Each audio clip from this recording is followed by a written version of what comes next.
Hola, ya pala. Hola.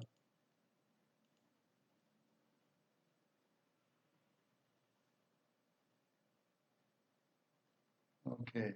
So, just to start with motivation, and I'm sorry, I'll have to periodically add people in as,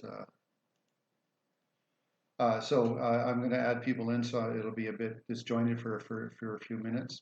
Now, first off, of course, always go back to our motivation because that's how we create ourselves. So, reflecting on, that we would like to become more enlightened, like to finally attain enlightenment. Well, we turn our mind in that direction. But how do we do that? We turn it first by an inspiration, Buddha Shakyamuni, and such. So, having confidence. The actual Tibetan word for this is yiche, which means is it's to have confidence in what we're doing. And so faith, which is of course a very important thing, what it actually requires is a confident mind, that your mind is completely confident. And how you get a confident mind is by studying.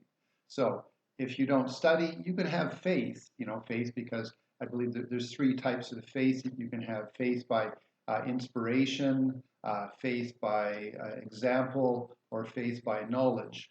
Now, faith by inspiration and faith by example are both quite beneficial, because obviously, for example, the Dalai Lama is both inspiring and a very good example, but you still are weak because you might perceive something as inappropriate and then let's say you lose your faith. So what you really need to do is to study. If you study, you have confidence in karma, you start to understand your own mind, for example, your Buddha nature and such. Then when you practice, you have incredible stability. And that then is called yiche, confident mind. And then that then becomes a cause for your faith. And so you can have a heartfelt faith inside of yourself. But what's really important is that you actually have an intelligent faith, an intelligent sense of confidence about yourself. Okay, now the class today, I posted two things in the little chat thing. If you go down to the bottom of your screen and click on chat, it says the Chittamanchan School, and then also it refers to the graduated path in a few points. So first, we're going to go to the graduated path in a few points, and we're going to just a second. I have to make sure I get this correct. Exit full screen. Okay, close that. Okay, here we go. Graduation, a few points.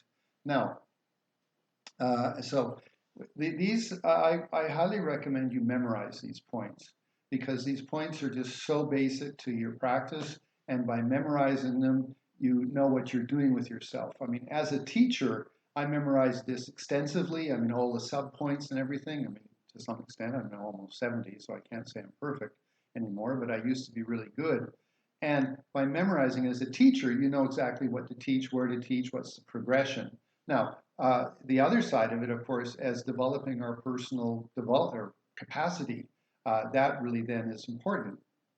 And so what we have to do is have a good path, and that sees in a few points. So initial scope just means is how you get your act together. Then that is the precious human rebirth, impermanence, inspiration from refuge, and karma, causes, and circumstances. And just a second, I need to go. I don't know if I'm doing this correctly. Here we go. Exit number. Here we go. And here we go again. Participants. Looks like everybody's still there. So, okay, I'm sorry. Anyway, so I was just saying that so there's your four basic points. Just get your act together. I have good self-esteem. I have potential. That's precious human rebirth.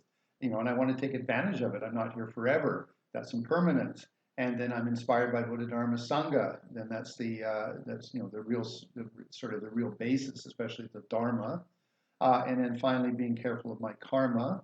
Those are the four initial steps. Then there's actually recognizing your delusions, recognizing the cause, then knowing how to deal with them effectively and being able to liberate your personal mind by an analysis of your sense of self. That's called the middle scope. In a sense, it's a little bit more profound. For example, if you think of it in terms of as an individual, you've got, you start to get your act together, like the first 4 points. Well, you don't, I mean, you need a teacher, but you don't really need to sort of do anything too profound, just you basically organize the way you think about things. The second step is much more deeper. It's like psychology. It's like going to a psychologist, where you then start to really analyze your feelings and thoughts. You start to recognize how your delusions take you. You recognize the base of those, which is your ignorance and such. So having recognized your ignorance, you know how then you're creating your delusions. And actually, remember, it's not ignorance; it's the misunderstanding of reality. Okay, so then you start to do that, and then you think about the nature of your sense of self. So it's called analysis of personality, or the voidness of personality. Voidness as not non-existent, but voidness as in I am not self-existent. I'm not inherently existent. I'm not independently existent. I am interdependently existent. But you're applying that to personality. Now, in the teachings, I believe, of Chandrakirti, he mentions that the Bodhisattva vehicle is a little better way to approach it because you'll end up with a better understanding. So anyway, then we move to the great scope of spiritual practice. And the great scope, of course, is bodhicitta, altruism. So if you think of it, I got my act together, that's the initial scope. I started to work on my delusions to free myself, that's the middle scope. Then you realize we're all in this together, so why don't I do something that's more holistic, more encompassing? So I'm going to work for the benefit of everybody. There's your altruism, there's your great scope. Then you have the six perfections, and that. Now, when you get to the wisdom of the six perfections, because remember, it's generosity, ethics, or principles. Your life has principles. Then it's the patience, enthusiasm, meditation, and wisdom. When you get to wisdom, following the idea of Chandrakirti, is you then look at the nature of phenomena. Now, if you've ever done one of my 10-day retreats, you'll understand I talk about it this way, in the sense of you look at the nature of phenomena, and by analyzing that, and because it's more simple, I mean, you think about like the nature of the desk in front of me, the nature of the house I'm living in. Well, what is it? Well, of course, it's interdependent. It's interdependent in so many ways. I mean, it's interdependent with the building materials that have to come and arrive. Then it's interdependent with the builders, and it is interdependent with, the roof is interdependent with the walls, and the walls interdependent with the floor, et cetera. So, when you look at it that way, you get this very clear thing of it is empty of being self-existent. Now, when that's really vivid for you, you then can shift over, and then you can look at your sense of self, and it's so much easier because personality is a hard thing. Personality isn't something that's easy to understand, okay? Personality causes problems. Now, just a sec, I got to change something. Just hang on, I'm sorry. Settings. Sorry, my apology. Display.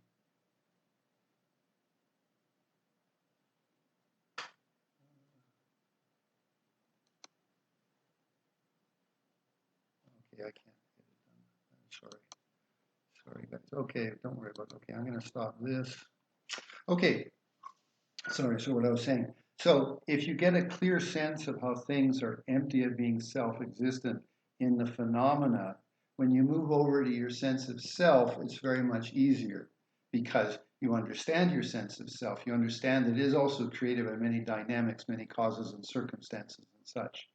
Okay, anyway, so the Mahayana way of approaching the voidness, in the sense of first doing phenomena, getting a vivid sense of that, and then shifting over to your sense of self or analysis of personality, is much more easy to do. You have a much greater foundation for it, so it's just much easier to realize. So anyway, that gets to the perfection of the perfection of wisdom, the sixth perfection. Now, from there, we're going into the Tantra, and we have the two lower Tantras and the two higher Tantras. Now, actually, it should be the three lower Tantras and then the highest Tantra. Now, today we're going to be talking about the two lower Tantras, or the three lower Tantras, but it primarily mentions the two lower. And how do you do that? And how is it based on practicing? Well, it's totally based on all the previous three visions that you went through. Getting your act together, knowing how to work on your delusions, and then finally being more altruistic, and especially appreciating the dynamic of phenomena. Now, the lower tantras, the Kriya Tantra and Karya Tantra, just for starters, they basically have front visualization or they have self-visualization or auto-generation. Okay, now in regards to those, when you think about let's say front generation, well, that pretty much is faith. I mean, you have a practice, so you visualize Tara in front of you, you visualize Avalokiteshvara, things like that. So when you're doing that type of visualization, well, it is your imagination. Now, I talked about this in the previous class 2 weeks ago. It's best to think of it as imagination, not as visualization. So, for example, if you were going to do an Avalokiteshvara practice, you don't have to go, well, you don't just think of like floating in my room in front of me as Avalokiteshvara, which could be good, but it could be easily much more distracting. What you want to do is to completely say, imagine that you're in a very sacred place. So, for example, if you've ever been to Bodh Gaya, you might put yourself just in the entranceway of Bodh Gaya stupa, or you might put yourself underneath the tree, the Bodhi tree of the, at the stupa and such. Now, that's, even now, I mean, I can imagine myself as being there. I like particularly being under the Bodhi tree because it's got the Bodhi tree. It represents the growth to enlightenment. You have the stupa behind, and it all represents bodhicitta, because it was the Buddha working for the benefit of sentient beings. The Buddha there became enlightened and then took the decision, might say supposedly, although I mean, you have to think of the enlightened being there, do it spontaneously, but decided to work for the benefit of sentient beings. So it represents bodhicitta, it represents enlightenment, okay? And it also represents understanding the nature of reality. So by imagining yourself seated there, and then you can say Avalokiteshvara walks over and sits down in front of you or something, you're getting a much more inclusive, transformative experience because one, you are in a sacred place, you're imagining yourself there, so that's affecting you, that's inspiring you. And then the second component that you're doing is you're imagining that Avalokiteshvara walks over, or Green Tara walks over, and maybe she's got a small throne or lotus cushion in front of you, and you've imagined that, and she sits down, and then she smiles at you very personally. She's like looking at your face and really sort of like like looking you, recognizing you, appreciating you. So then, I mean, you have a much more closer relationship rather than just visualizing this little thing. Like, I mean, if I visualize my coffee cup floating in front of me, it's dead, and it's very small. So again, I mean, it might not have much impact on you. Now, there are other commentaries, other way teachers teach. I'm just sharing something that I've discovered and thought about after, I'm now 50 years worth of practice. So I'm realizing that to really do a personal transformation, it's good to be more inclusive, more holistic about how you're doing it. Anyway, the point being is that you can do just a Buddha floating in front of you. Again, you should have that the Buddha is looking very directly, eye to eye. So Avalokiteshvara Tara looking at you, and then you have it that they have a beautiful aura about themselves, and it's full of love and compassion. Okay, you can do it just as a little object floating in space, but I personally still think it'd be better if you put yourself in a sacred place, your choice, okay? And then in that sacred place, you then have there's a seat there, and then around you are other people that are trying to become enlightened, which is the Mahayana way of practicing, a Mahayana way of practicing for myself, my mother, my father on my left and my right side, and then all sentient beings, and especially the people I don't like very much first in front of me. I mean, you all know the extensive refuge style of meditation, but if you pull back a little bit, you can just do yourself, and then you do a few sentient beings, and as you get more capable, then you expand it to many sentient beings. And if you think about it, obviously, I mean, if they're saying visualize your mother and your father on the left and right side, so let's reuse that. Imagine my mother and my father on my left and right side, and then my family, relatives, and sentient beings around me. You're imagining it, and you're obviously having a big imagination. So being at the Bodh Gaya with that environment around you, it is important. That actually is quite realistic. Okay. Here, this is sorry. I have to keep adding people in. I can't. They don't come in automatically. So excuse me. Okay. Anyway, so that's visualizing self in front of you. Now, the big question is turning yourself into a Buddha, and what's the basis of that? I believe that Alejandra had that question about like how do you actually accomplish that. Now, the basis of personal transformation is completely your appreciation of that I am not independently self-existent. Now, one thing to always do, for example, if you say that I am void or empty, is always make it a full sentence. I am empty of self-existence. I am empty of inherent existence. By saying it that way, then what you're doing is you're establishing context. Rather than saying I'm empty, well, like my stomach's empty. I haven't eaten lunch. That doesn't work so well. I'm empty of self-existence. It fits your mind so much easier. Now, I wanted to go through a couple of things. Just a second. Okay. Let me see if I can get this. I think everything's working fine. Okay, I'm sorry. Oh, there. Okay, I got it. Okay, and I need to go down to. Yeah, sorry. Turn off your voice. Okay, I'm sorry. I turned you off. You can't talk to me right now. Scribble a note if you need to. Okay. So I'm back on track. Okay. Sorry again. All right. Okay. Anyway. So how do you turn yourself into a deity? That all depends on how you understand voidness. Okay, so it's very important that you have some appreciation of how I am empty of being independently self-existent. Okay, so that does require that you've studied the previous material, but I'm going to give you a presentation. Again, if you've ever done one of my 10-day retreats, you're familiar with it, but the presentation is going to be quite helpful in getting that total transformation. So remember, in the Mahayana way of approaching, the ultimate nature of reality, you start off with with the nature of phenomena.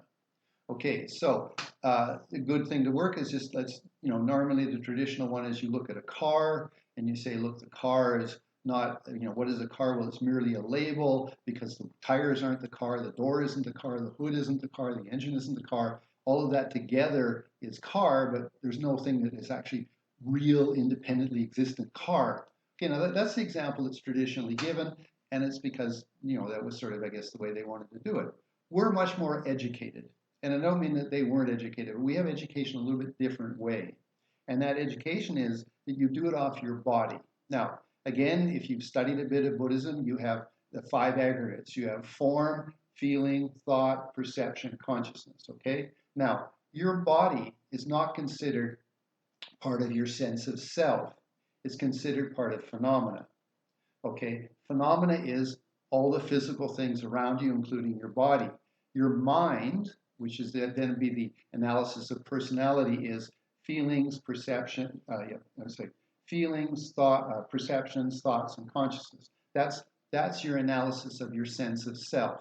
So we're talking about analysis of phenomena, and you're going to do it off the basis of your body, not a car or a chariot or whatever you want to do. Okay, so in regards to that then, okay, so my body is not independently self-existent. Okay, well, a really good thing to do is to move into my body. It's immersed in the atmosphere.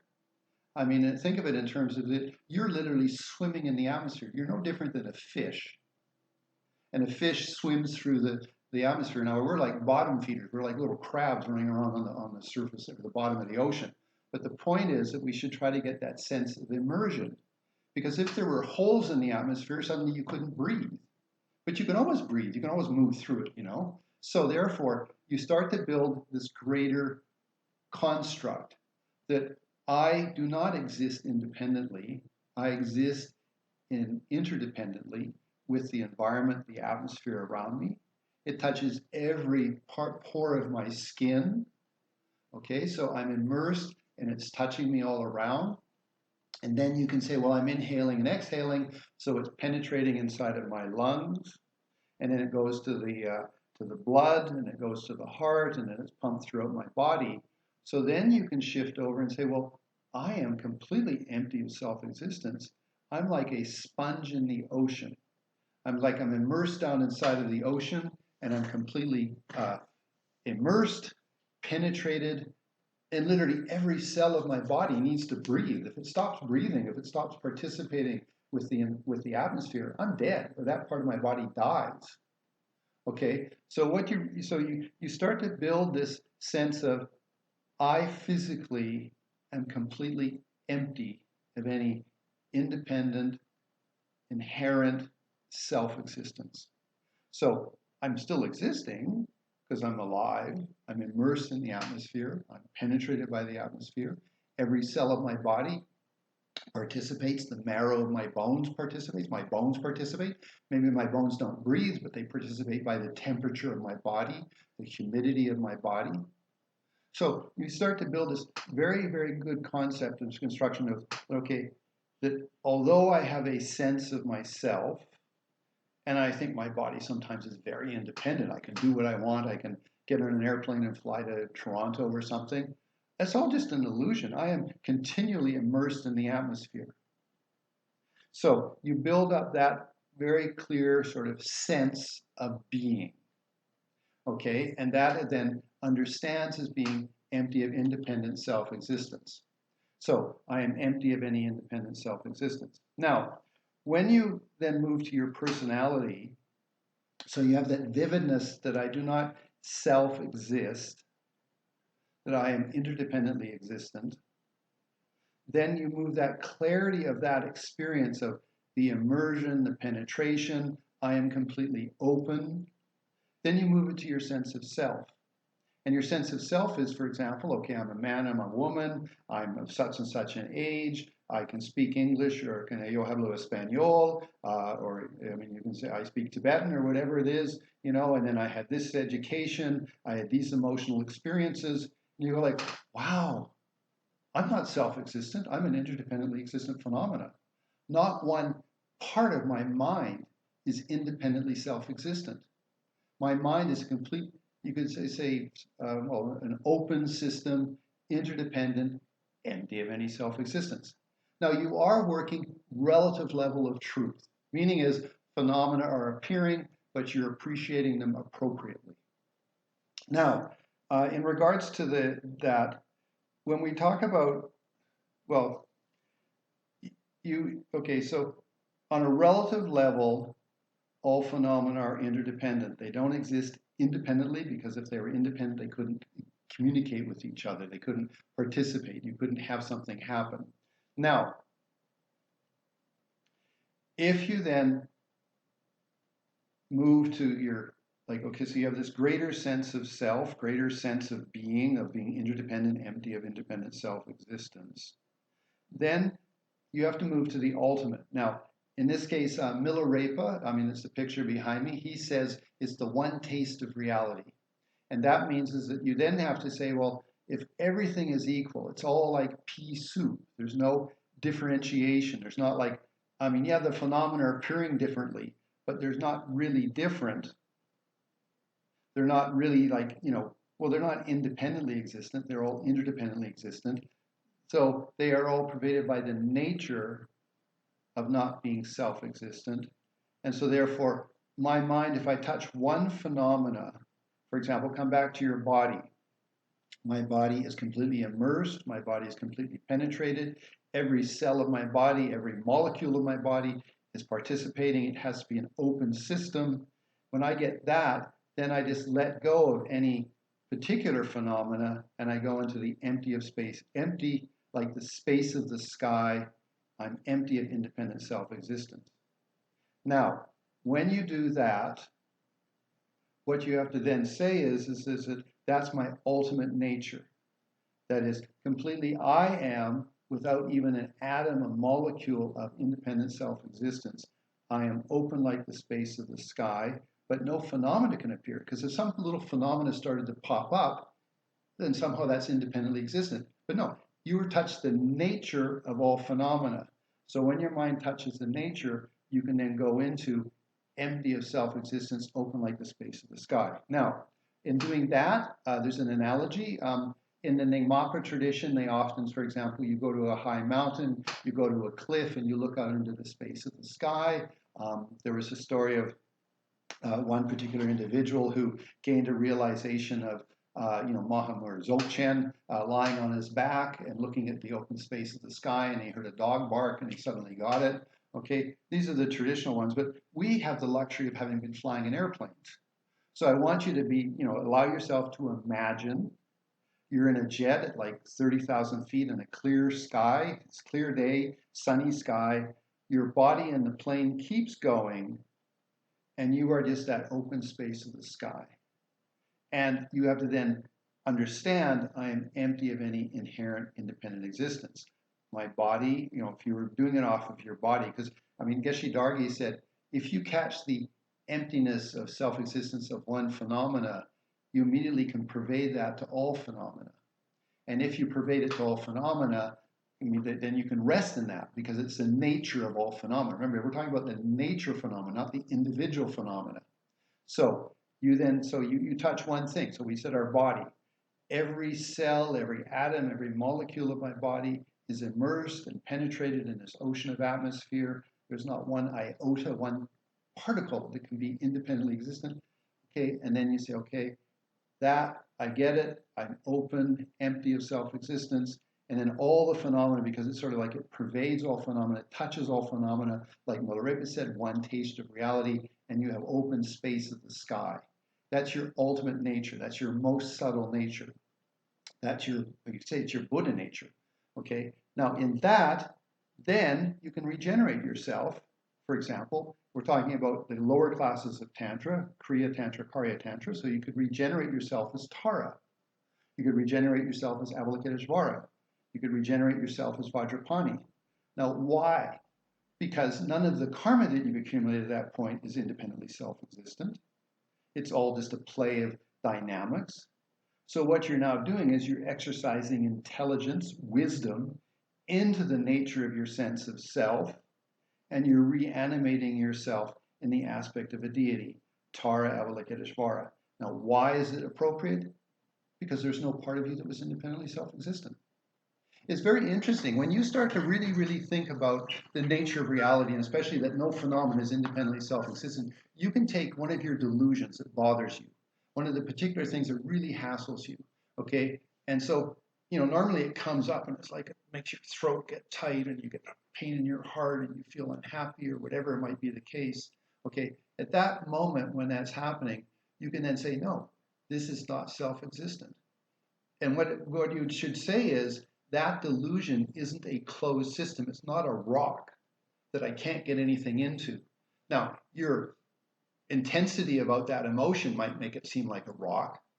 But if you say no, as for example, you breathe and you say, no, my body is completely interdependent, immersed, penetrated, and that delusion is completely open, not independently self-existent. So then you can start dissolving the intensity of that emotion. Why? Because it's empty of self-existence. It doesn't self-exist. It's a really, really important thing to get that basic understanding. Now, obviously, let's say a really nasty feeling you have, low self-esteem or some trauma that you had or something like that, it might be very hard to work on. I can say really honestly that when I was in India, that it was one of my fellow friends. He was raped by a neighbor when he was young. It was a male on male thing, and he didn't really remember it until he got older. And when he finally realized it, of course, it was a big shock to realize so much of his emotional response was based on an unconscious or an experience that he had that he'd made unconscious. And then finally, because of meditation, because he'd become more sensitive about himself, he'd realized that delusion, realized that issue going on. Well, then he shared with me, and this is after quite a few years, he said, it took me 10 years to be peaceful with my anus, my ass, because I'd been raped and I didn't want to go there anymore with myself. So I always had my back to the wall. I always was uncomfortable around people if they got too close. All of that is the impact of that trauma, okay? But it happened due to causes and circumstances. So I can inject new causes and circumstances, and how you do that is your wisdom. Your wisdom is like a needle of a syringe that goes in and injects better understanding and helps sort of dissolve it. Now, it's not easy. I was just trying to say is that it might take you 10, 15 years of your life to work out a trauma. But the thing is, at least you got the tools, And all you're trying to do is unwind the emotional intensity. Now, as much as you think that you're independently self-existent and you were a victim of that situation, it's going to be hard. But your breathing meditation, getting peaceful, getting in touch with yourself, relaxing, becoming more peaceful, then you can start opening up a little bit. And then you can recognize when that feeling starts to come up. And you can say, no, you're not independently self-existent. You're not a rock anymore. You are penetratable. That's an understanding that you can do. And that's Buddhism. That's exercising the wisdom of not being self-existent on a delusion. Okay, come back to we tried to generate ourselves as Avalokiteshvara. May all sentient beings have love and the causes of love and things like that. Okay, why can you generate yourself as Avalokiteshvara? Well, you do need an initiation. That's the first thing. You need the lineage. I mean, this is in Buddhism. Maybe you can do it other ways with other traditions. But in Buddhism, Tantra has a lineage. And what it is that you can put your faith in the teacher because faith is important. Remember, faith is a confident mind. So if you, let's say, you meet like the Sakya Treason, the head of the Sakya sect, or the Dalai Lama, or any of the great teachers like Archen Rinpoche. I mean, there's so many beautiful lamas out there, really, really precious ones that have done beautiful things, and emulate that compassion. So you say, please give me the Avalokiteshvara initiation. Okay, well then you've got faith, devotion, inspiration. That's your refuge. Okay, then you've got some of your own teachings that you've attended that I am not independently self-existent. And then you can say, okay, I'm going to become the deity. Now, in deity practices, it said all the deities are a manifestation of the guru. So you could feel that in my nature, I become Avalokiteshvara. I am supported emotionally by my guru. So it's not like I'm doing this independently self-existent. No, I have the love, the affection, the support, and such of the guru. Remember I talked first about generating Buddhas in front of you. Okay, when you generate Avalokiteshvara, Tara in the space before you, you have to have them, they're looking in your eyes and they're saying, I love you. I care for you. I want to help you become a more enlightened individual. You need to have that sense of personal connection. It's not like, I am the Buddha and I'm looking at you, yes, and you're a nice sentient being, No. I mean, come on. The Buddhas have much more capacity than that. They're not hopeless sentient beings. They're not hopeless. They're completely capable. So they can manifest a beautiful, smiling, compassionate face. They can be really, really special for you. So if you get that with the front generation, you should turn around and do a self generation. And so you could feel like, okay, the guru is in my consciousness, that is manifested as Avalokiteshvara. And then if something comes up inside of me, like a delusion or something, well, it comes up within the perspective of, I am now Avalokiteshvara. I'm looking at the delusion. That delusion is the cause of suffering. I should have compassion to that delusion. They often talk about, you should have compassion to yourself, which I don't disagree. But what you should have is compassion for the delusion that you lived in. And why do you have compassion? Because you see it was suffering. It's not like, oh, poor me, didn't for me, No, you've got to look at it in terms of that, okay, the me that feels like victimized or unhappy or whatever, okay, that one was created because of an experience, causes and circumstances. And then that one, I arrived at this sort of particular sort of experience, sense of myself and such like that.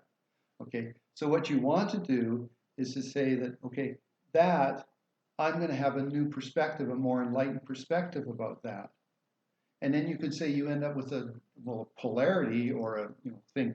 Subjectively, I'm coming from a more enlightened position. I'm now looking at my delusion, which caused me so much problem, made a hassle for me, and I'm going to now, I'm going to work with it. I'm going to bring it into enlightenment. So you do not really have compassion on yourself, like poor me.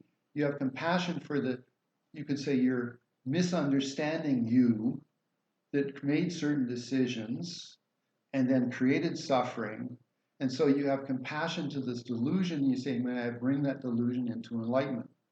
Now, I need to sort of pack it all together really tightly in this presentation, but that's why we do these 10-day retreats, and I do try to present it in this way. So you get the basic idea. You can be Tara. You can be Avalokiteshvara. Why? Because you're not independently self-existent. So if you look at any of the sadhanas, now, Many of the sadhanas, for example, I looked at some of them just for my personal interest. Okay, I looked at Tara. There's a simple Tara practice. She's in the space before you. Okay, well, you don't need any voidness with that. I mean, you can just feel that she's there in front of you. I mean, that's almost the same as Christianity that way, or then you do Manjushri or you do Buddha Shakyamuni. But when you do self-generation, you want to be able to do it from the point of view of I am empty of any self-existence. I'm an open system. I'm empty of inherent existence. Okay, so I am open like the space and sky. That's my ultimate nature. And then as I start to activate or generate imagery, for example, there comes a lotus. It's full with the moon cushion. That's my spiritual determination. And that's filled with the moon, which is my wisdom and my compassion, which I discussed of last class. Okay. And then on top of that comes the seed syllable. Well, all of those forms you're generating out of your wisdom that I'm not independently self-existent. I mean, a perfect example, let's say you have a stomach ache and you have a bottle of Pepto-Bismol. Well, you say, okay, you take the Pepto-Bismol. You know it's going inside of you and you know it's going to take the pain away. And it does take the pain away. But you have faith in Pepto-Bismol. Okay, well, exactly the same thing. You should have faith in understanding the voidness, that you're not independently self-existent. You should have faith in the fact that you can, transform yourself in Avalokiteshvara. You receive the initiation. All phenomena are empty of self-existence. Your delusions are empty of self-existence. So therefore, you can generate yourself as a deity, and when a delusion arises, you can have compassion to that. Why? Because it's a cause of suffering.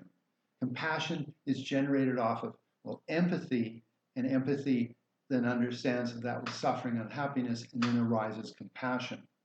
Okay, so that's the first thing I wanted to start off with. It was about when you generate, you generate a deity from the point of understanding I am not independently self-existent. I gave you the examples of steps. Now, in the second of the little chats that I posted there, I put in Chittamantran and Madhyamika philosophy. Okay, now if you want to click on it, that's fine. If you don't, that's okay too. I'm going to talk.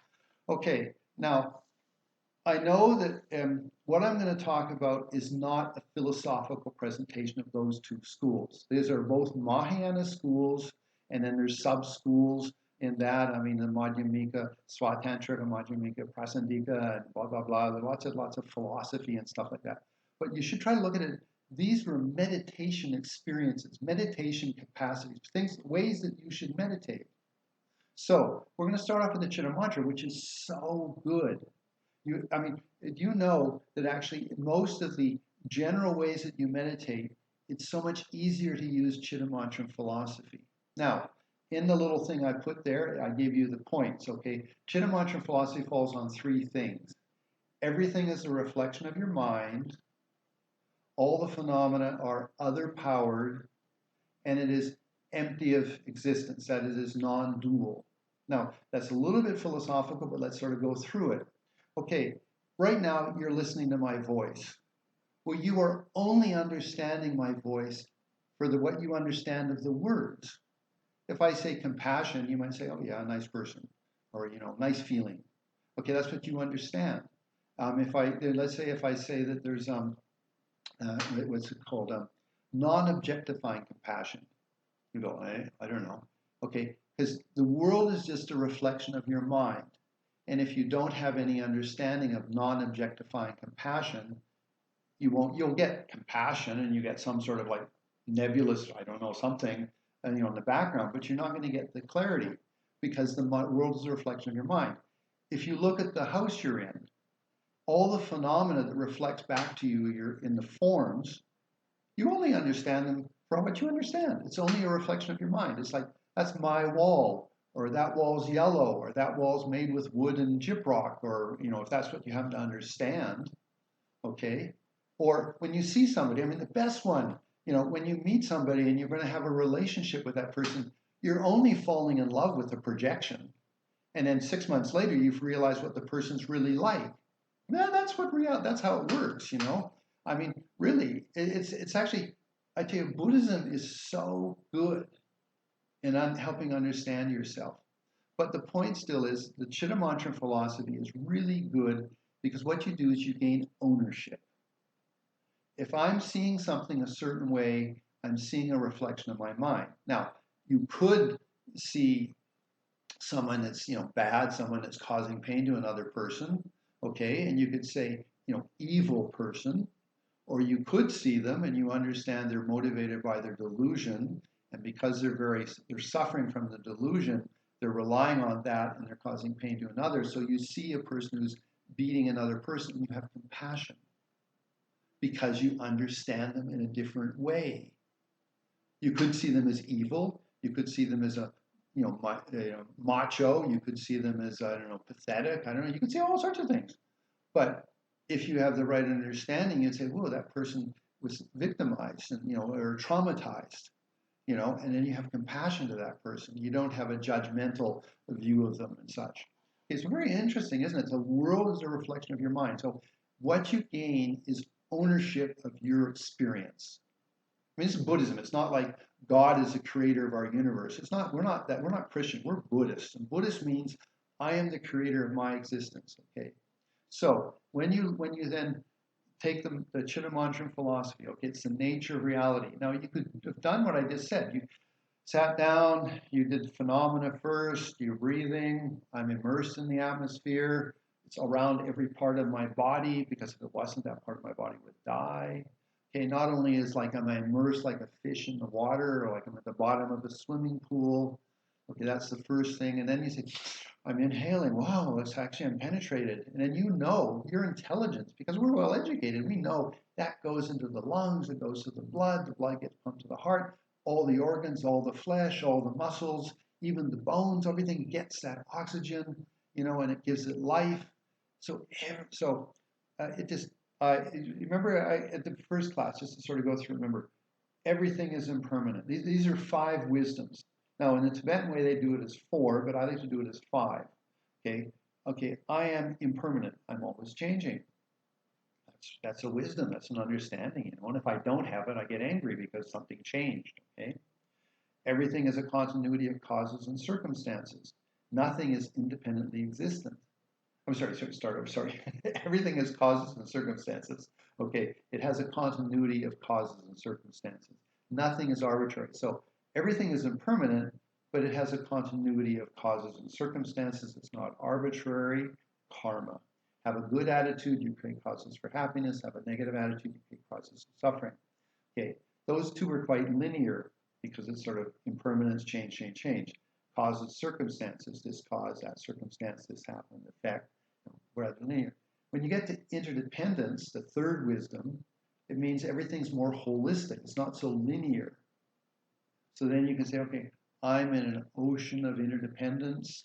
Okay, I'm immersed in the atmosphere. I'm penetrated by the atmosphere. I'm more holistic about it. And this, I in, Mexico, America, Canada, Europe, wherever I am, it is all basically a big play of interdependence. And then the planet is interdependent, of course, with the sun and the atmosphere, and this little solar system is all interdependent with everything else. Like universal interdependence, universal play of dynamics and physics and blah, blah, blah. Okay, so that's holistic. You see, and with that understanding. Then I like to, or this one, everything's open. It's just this way of saying it that this sort of lets you open up everything. Because we're going to go to it's empty. But the point is, if you say it's open, you crack it open a little bit more. Okay? Just my personal choice, but thing. And then you say it's all empty of self-existence. So there's your 5 steps. Those are 5 steps of wisdom. It's always changing. It has a continuity of causes and circumstances, the universal play of interdependence. All the things that are happening are open, personally, internally, externally. They're all open because they're empty of any independent self-existence. Okay, so there you go. You get the full progression. Now, when you're doing the deity yoga, okay, and so you say, okay, I've generated myself as the deity. I've arise because all phenomena are empty of self-existence. I can, from my wisdom, animate myself as the deity. 1 face, 2 arms, and of course, then the way that you understand, so it comes back to your graduated path. You can't have enlightenment without the graduated path. So I have good self-esteem. I've got capacity, maybe I'm not the Buddha Avalokiteshvara, but I'm going in that direction. I received the initiation. I believe in the capacity, the love and compassion of Avalokiteshvara. I believe in the wisdom of Manjushri. I believe in Vajrapani's capacity to deal with delusions or whatever deity you practice, really doesn't matter. And then I manifest. I've got a certain color because it has a certain implication. I have certain implements because again they have certain implications, and our mind responds to that. And we're now talking about how you generate a deity, and that deity then is a manifestation of capacity and a manifestation of wisdom. Okay, so we're talking about the Chittamantra philosophy. So coming back to that. So this idea that I'm in a universal ocean of interdependence, that's the second point. Everything is other powered. Now, you have to think about it in terms of that, like, okay, I think about my body. We're always going to go off the body because it's easier. Okay, so everything is a reflection of my mind. So I might look at my body and think, I'm ugly, I'm fat. It's the way I'm understanding myself, and I can't even see my face, but I might think about my face in a certain way. Like I've got, I got bags under my eyes. So I can't even see it anymore, but I think I've got bags under my eyes. I'm sort of an old man. Oh, poor me. It's just a reflection of my mind. So the first step, everything's a reflection of your mind. So then you start to say, I am the owner of this thing. I don't need to see myself in some pathetic way. That's the first one. Then I am other powered. Okay, now it's interesting why they say it that way. Because it divests you of being self-existent, which is important. I don't exist for my own power. I exist because of basically, I am powered by the sun, the earth, the food, the water, the atmosphere. I am other powered. Very interesting. Really, so profound, the way of doing it. And in your meditation, it's like, wow, So I am, kids say I'm interdependent, but they don't want to use that word. They say I'm other powered. So when you look at your body, it's empowered by atmosphere, food, water. Mom and dad gave me the body, things like that. I am other powered. I am powered by others. Okay? It's very interesting. You have to think about it. So as I'm sitting here in my meditation, everything's a reflection of my mind, which means I gain ownership of it all. Everything is other powered. So if I'm seeing something happen, sure, it's just a reflection of my mind, but I can understand it's happening. Like, the sun comes up, it gets hotter because the atmosphere is powered by the sun. It's other powered. Or it's cloudy and rainy. It's other powered. Or I get a tummy ache. Well, it's because of bad food I ate. I'm other powered. Okay, there's your second point. And then finally, though, you come back to the third point, which is it's non-dual. That is, everything is empty of being independently self-existent because it's just a reflection of my mind and it's all other powered. I am the owner of everything. That's the Chittamantra philosophy. You then have Runrik, like self-cognizing consciousness. You have the 8 consciousnesses. I mean, if you've studied a little bit, maybe you're familiar with that. There's the 5 senses, the mind consciousness, and then 2 more on top of that. That's all philosophy. What you want to do is work with yourself as a meditator. And as a meditator, how is that going to happen? Well, okay, I'm in a world that's a reflection of my own mind. All this phenomena that I'm reflecting off of, that's arising in my consciousness, is other powered, and it is all non-dual. It is not anything different from, just a reflection of my mind. It's empty of any self-existence. Now again, you get a little bit philosophical there, but you don't want to. You just say, okay, so now I have it. I am Avalokiteshvara. Okay, my mind is the creator. Oh, I am Avalokiteshvara. Okay, why? Well, I got the initiation. I believe in compassion. I believe I'm inspired by the Buddha. I have I have Amitabha Buddha on the crown of my head. Okay, so like that. So then you start to say, okay, wow, I've got it. The things are pretty clear for me. Okay, so there you have, I am creating myself as Avalokiteshvara. Okay, I am other powered, but the thing is, I'm also empowering others. So my compassion, my wisdom is empowering others, and it's all just non-dual, empty of any self-existence. It's just the reflection of my mind. It's empty of self-existence. None of the phenomena exist independently self-existent. They're other powered, and they're merely a reflection of my mind. anyway, so you get sort of thing. Okay, so they say that the Chittamantran philosophy is really good for meditators, especially for deity meditators. Okay, so there you have the first step. Now let's move to the second philosophy, Madhyamika. Now, Madhyamika philosophy is basically similar, but uses different terms in a little bit different way. Okay, because what can happen is you become a little bit too self-conscious in the Chittamantran philosophy because there's still your mind. Now, maybe you don't know, but there's a big debate, even by Tsongkhapa, is if you went to the voidness, remember, if you went to the ultimate nature of reality that is open like the space of the sky, can you be conscious of that or are you unconscious? And there's a lot of debate on it. It's quite profound. I can't answer it because all I can say is that if like it says, you intellectually approach the voidness, then when you go into it, because you're no longer having phenomena arise, you are in the ultimate nature, you would essentially really have to be unconscious. But when you come back out, this is the way Tsongkhapa phrases it, then you, of course, remember how you went into that experience.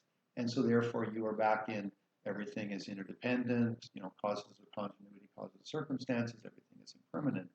That. Now, in the Nyingmapa tradition, and even in the Gelugpa, there's Rigpa, which is you go into the voidness and you have a self-cognizing consciousness. So I'm getting philosophical, forgive me, but the thing is that you do have, that there's two ways. You can be conscious or maybe you're unconscious in the voidness, but you're not unconscious. It's just you've entered ultimate reality. You've become one with God or whatever you want to call it. That is beyond conceptuality. It's non-conceptual. It's beyond concept. And then when you come back out, you know what you did, but you don't, whatever. I can't. It's beyond words. Yeah. Okay. So the thing is, the Chittamantran philosophy does have that you would be conscious, so to speak. You have Rigpa or Runri, which is a self-cognizing consciousness. Okay. Now, when you move to the Madhyamika, they say, okay, we want it more open. We don't want something sort of still there, which you can somehow maybe grasp at a little bit, because you did say everything's a reflection of your mind. So now the Madhyamika breaks it into there's relative truth and ultimate truth. Now they're complementary to each other. If you go from one, you can go to the other rather easily. If you've thought about, for example, the 3 points in the Chittamantran. So in the Madhyamika philosophy, relative truth is a vast ocean of interdependence. Phenomena appear and they're merely labeled. That's not much more different than saying it's only a reflection of my mind. But the thing is, it sort of disavowed it, took it out of being a reflection of my mind. It just said, vast ocean of interdependence, vast ocean of continuities of causes and circumstances. Okay, so a little bit then, and then if I'm cognizing an individual thing, I've labeled it, but it's just in the vast ocean of interdependence. It's empty of any self-existence. Okay. Now, there's a little bit more details, but the point is, it's not that much more different than everything is a reflection of my mind. It's just phrased a different way, and then it has a little bit more, some subtleties. Okay, so relative truth, all phenomena.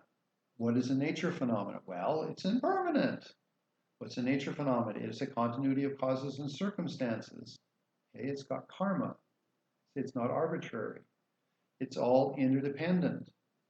Okay, now then I just say, okay, it's all open systems that can be influenced and affected, and it's all empty of independent self-existence. Now, that, if you're working off phenomena, you are in relative truth. Okay, so the Madhyamika philosophy has merely relative truth and ultimate truth. Now, so you then have, of course, analysis of phenomena, analysis of sense of self. Okay, again, this is, you have to study a little bit to follow all of this, but the point is, I'm sure you get it.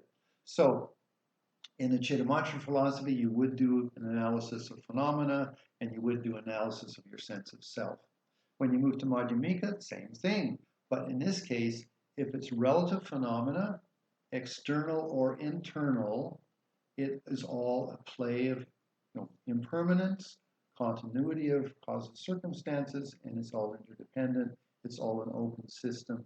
It's all empty of self-existence.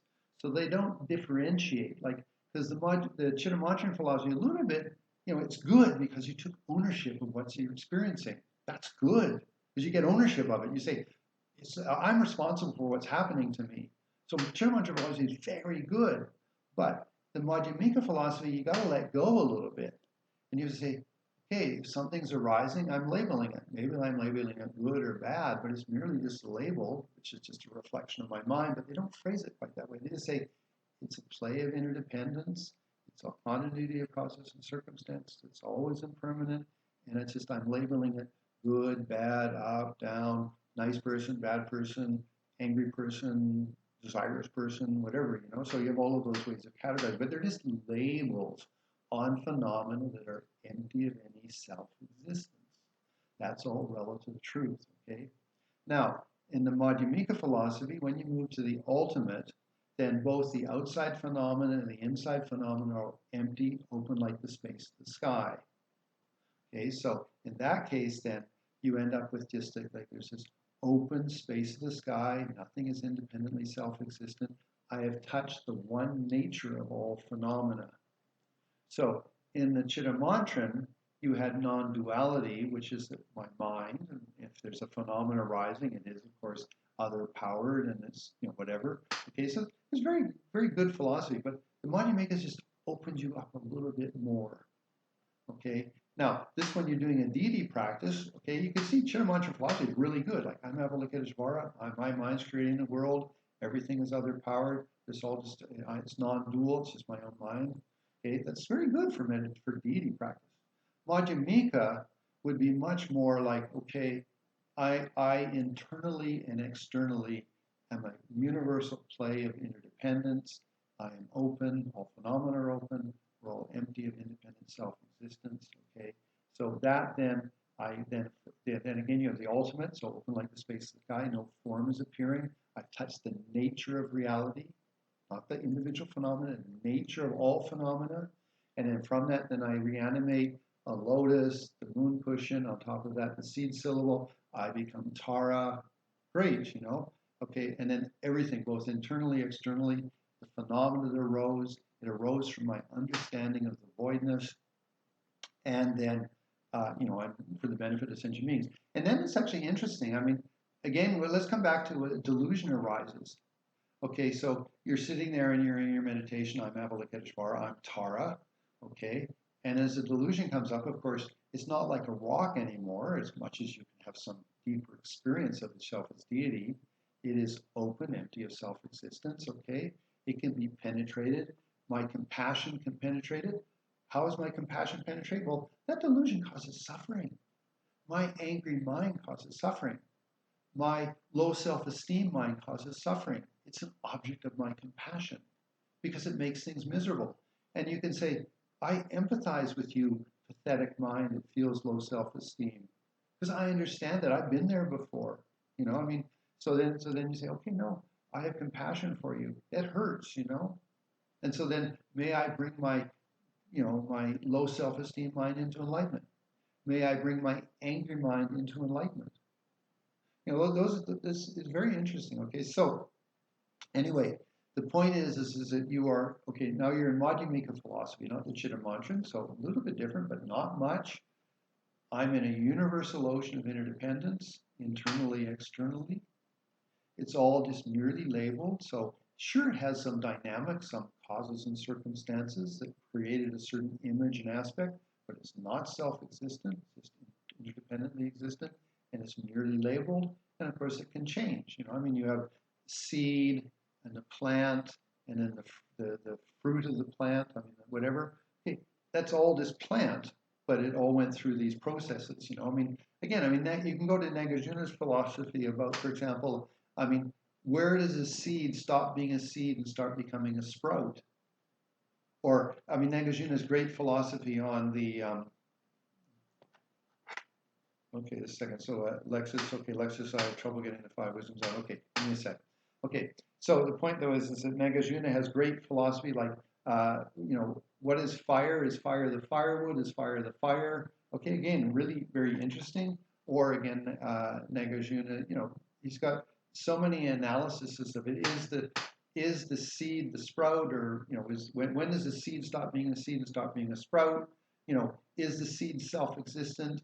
No, it can't be because it's going to turn into a sprout. So it can't be self-existent. Okay, or is fire inherent in the wood? No, because fire would always be burning.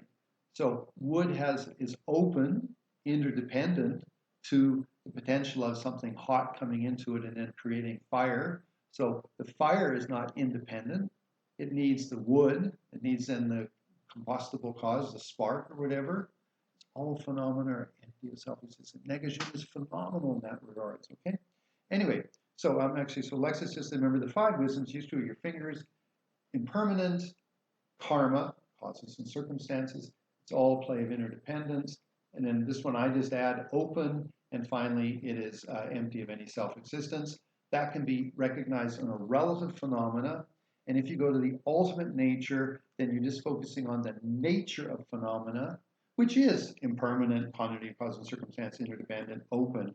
But in that case, all phenomena universally have that taste, have that one taste of reality, like Milarepa said, and so therefore they are open like the space of the sky. That's the ultimate nature. It's not the relative nature, final position.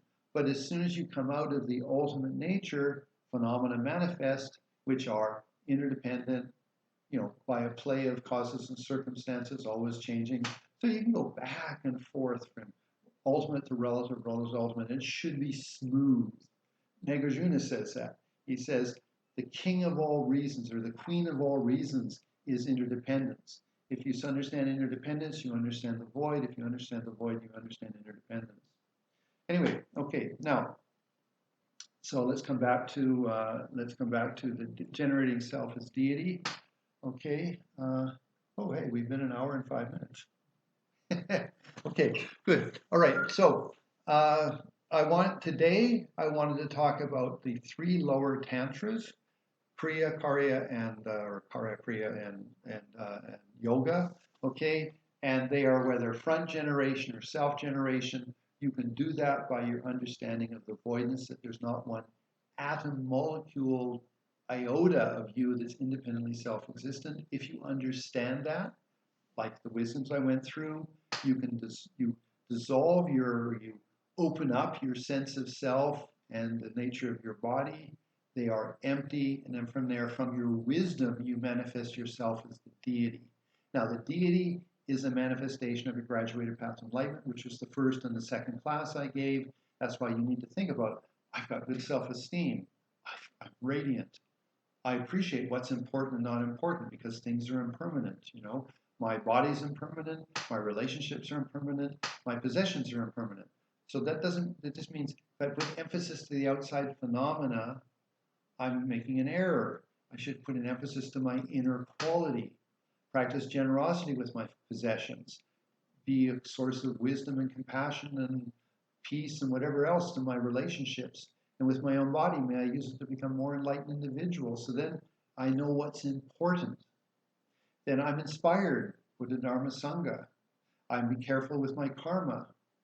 That's the deity is all of those things. Like I'm taking refuge, but in Tantra, I'm becoming the result, the deity. Okay, that's taking refuge.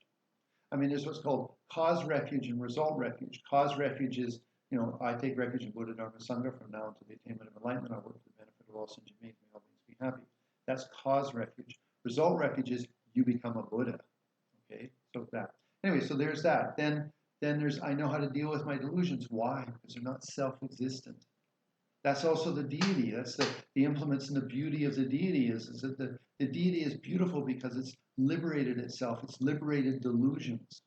And then I have generosity, perfection, the 6 perfections. I have generosity. I have ethics and principles. I have patience. I have enthusiasm. I have meditation. I have wisdom. That's the deity, the ornaments of the deity and everything. So your manifestation as the deity is literally bodhicitta. It's working for the benefit of sentient beings. Okay? So you manifest as a deity is your bodhicitta because it only appears for the benefit of sentient beings. Again, I mean, the more you study, you're going to follow everything I'm saying. Your personal liberation is dharmakaya. That's your Buddha nature, where you've understood your sense of self, and then you've liberated yourself. You're free from delusions. That's personal liberation. But then if you're going to manifest, you only manifest because of compassion, love and compassion for the benefit of sentient beings. So, so it could be said, your bodhicitta is the cause that you manifest as a Sambhogakaya or as a Nirmanakaya.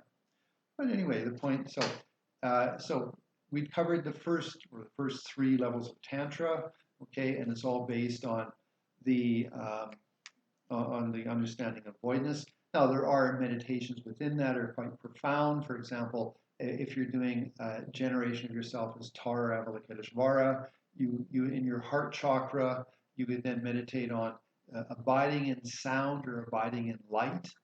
These are parts of the meditations, so you build up a powerful mind. So in the gymnasium of your meditation, you learn how to imagine beautiful pure lands. I'm at Bodh Gaya, I'm under the Bodhi tree, Avalokiteshvara is in front of me, Avalokiteshvara absorbed into me, I turned into Avalokiteshvara. Okay, Om Mani Padme Hum, Om Mani Padme Hum, Om Mani Padme Hum. That's all your wonderful imagination. Much more beneficial than saying, today I'm hungry, I want to eat this, I want to go after that person, I'm attracted to that person, blah, blah, blah, blah, all that stuff. No, I mean, that's mundane life. What you want to say, no, may I be a benefit? May I be a benefit? Okay, anyway, so the point though is that, so you are the Buddhas. So the Buddhas for themselves, they have Dharmakaya. For Nirmanakaya and Sambhogakaya, they basically manifest out of their love and compassion for the benefit of sentient beings.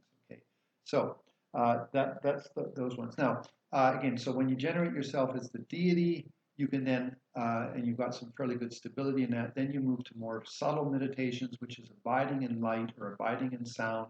So, for example, the seed syllable, you see it as a flame, and you abide in that, or you abide in the sound of tum or kri or Mani Padme Hum. Those are all the more deeper meditations you do in the Kriya and Karya and Yoga Tantras, okay? And they all have a little bit greater material.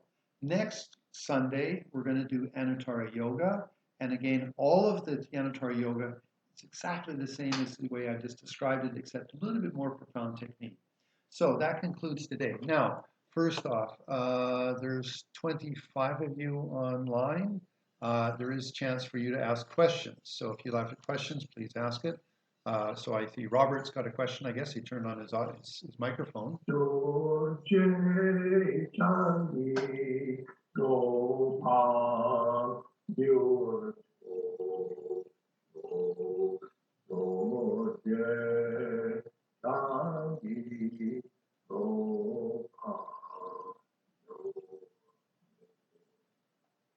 Thank you. You've got a nice voice. Okay, so we're in JJ, or that's your name on. Yeah, it's Jonathan. Oh, hi, Jonathan. So that was a very nice reintroduction, I guess, to some of the core for the practice. I've also noted that there's some other paths, so to speak. Also, they somehow cross-check what you say, but let me see if I can put it in words. They go for the joy. They go for the joy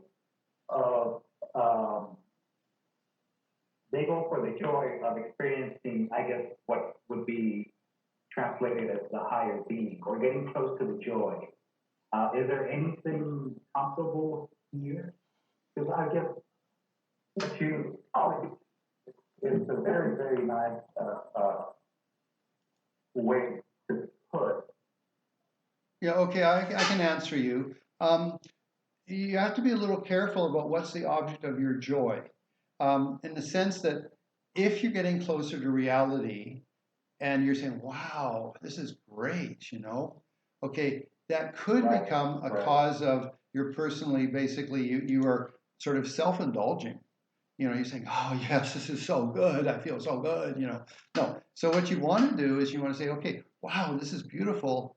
I wish everybody could have it. That way, your joy goes to the benefit of all sentient beings rather than to self-indulgence, which is, wow, this is incredible. It's organic or orgasmic. so good, and I want more of it. I'm not saying that you wouldn't have that. You could have that. But the point is that what you want to do is to take whatever bliss you have and move it for the benefit of sentient beings, because you are on a relative plane. You're manifesting. If you're on a relative plane, it should either be may all sentient beings have happiness and the cause of happiness, or may all sentient beings be free of suffering and the cause of suffering, because it's relative truth, and you are in the Tantric practice as a deity. Now, in that, you can have joy, but then what are you doing with it? Are you just giving yourself, again, like sort of self-aggrandizement or self-indulgence, like, oh yeah, that felt so good. I want to do it again. Which is good. It's good to meditate. It's good to have bliss. But what are you doing with it? So all I would say is that yeah, getting high on your spiritual practice, good. But just be careful what you're doing with that. Are you taking yourself in a direction of self-indulgence, or again, self-liberation, or can you turn it quite quickly into, I wish everybody could have this. May I become more enlightened to be able to help others have this. And then you're exuding joy and it's radiating for other people. They pick up on that and they say, whoa, Jonathan's in a pretty good mood today. Whoa, hey, Jonathan, what's going on? And you say, wow, because I'm meditating and I have bodhicitta. Okay, Jonathan? Good. Anyway, so hopefully that answers. Now, there might be other commentaries, but that is sort of one thing. Any other questions? Turn on your mic if you want to.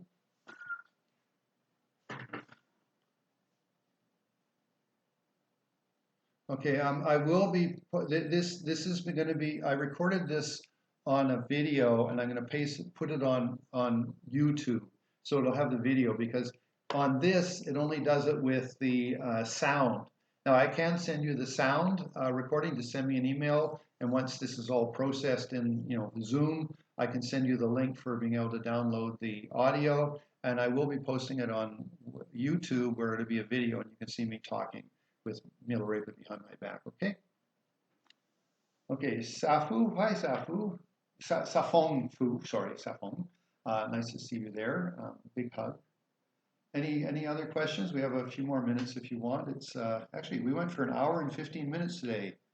I guess I got excited. Okay, now remember, in doing this, all I'm trying to do is to share what I've done with my own practice. As they say, I've celebrated 50 years. That's really unbelievable. It blows my mind. It's hard to say, wow, but I had some really good teachers, so I just wanted to share some things that I thought were important. I'm getting to the end of my life, so if I died, at least I shared something a little bit. So that's all. So it will be on YouTube, and I'll post it. I'll post it next week in the thing. So next week there is a class because it's not Mother's Day. So next Sunday, 4 o'clock. See you then. None of you wanted to ask any questions. So that's okay. Take very, very good care, everybody. And I'm going to end the session. I will or if you send me a message to my regular email, I will send you the link for the audio, and I'll also post the link for the YouTube. Okay. Jorge, nice to see you there too. Okay, so bye-bye, guys. It's the end of the meeting. Big hugs. Love you lots.